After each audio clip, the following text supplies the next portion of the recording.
Download the BCSN Plus app today. Inside the NLL is presented by Metzger's. Metzger's means more. Commercial printing, fulfillment, and mailing all in-house. Inside the NLL, and what a pleasure to be joined by DelFavero, who recently stepped down as Napoleon boys soccer head coach. I'm sure it's been a whirlwind so far. How are you? Great.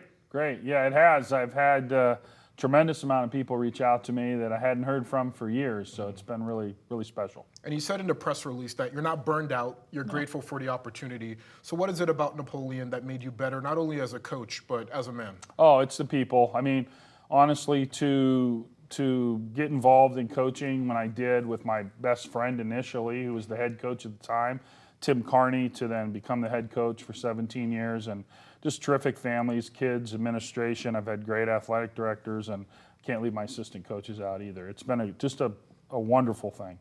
You mentioned Tim Carney. Yeah. How did that partnership, or should I say friendship, influence the past 2 decades for you when it comes to soccer? Well, it's an interesting story. Tim and I have been best friends since we were 11 years old. Grew up in Warren, Ohio, in Northeast Ohio. We're teammates in Howland High School.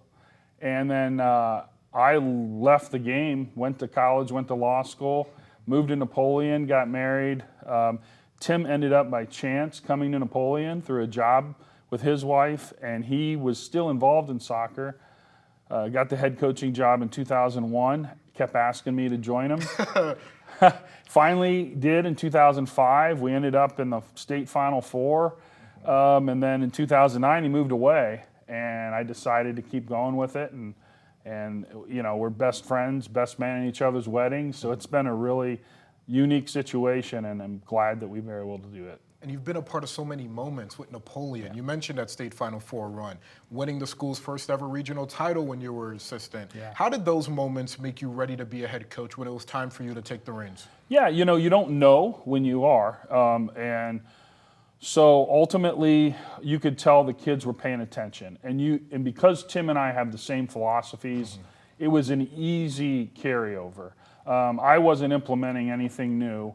I had to be myself, but and the kids you had those first 2 seasons or 3 seasons who were also involved in those previous teams bought in. And I always tell my players, I said, the success of the team is because the former guys keep coming back and paying back, and it helps us be able to get buy-in year after year. And that builds up a great culture. You've been a part of teams that have been below 500. You've been a part of teams that have been a real threat to win a state title. But what year taught you the most about yourself? Yeah, you know, I would say that either the year that we went to the Final Four was interesting because unfortunately during that season we had a player pass away who was a former player, and it really gave you a perspective outside the game. So that hit me early. But then I think when my son played from 2013 to 2016, and I had these kids that I knew well beyond soccer, and it was so enjoyable, and you really are starting to find your voice with teaching more about just the game, you know, how you want them to conduct themselves, what kind of men you want them to be, and I've just enjoyed every bit of that. If you had every player that you've ever coached, whether that be as a head coach or as an assistant in the studio right now, what is the final message you'd want to share with them? Well, that I will always be there for them.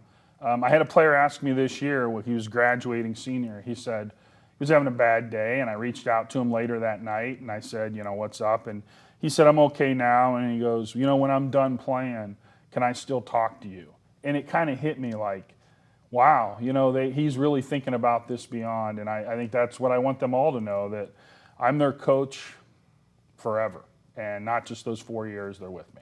What are you going to miss most about being on the sideline? I mean, it's never fun screaming at kids to get into a formation and everything, but beyond that, what will you miss the most? Well, you know, competition. Yeah, of course. Anybody who's involved in sports, Nothing I like don't care what you say, there's competition. I know that's right. Us old guys, that's the way we get our competitive juices by coaching. No, and then watching kids develop from either being less, you know, not confident or not sure they can do it, and seeing their voices get louder and be heard, and just watching them grow and seeing them succeed, that's tremendous. Man, now I feel unfortunate I never had a chance to play for him. Chris DelFavero just recently stepped down as Napoleon boys soccer head coach, but if I could speak for all your players and assistants and people that you've coached with, you're going to be well missed.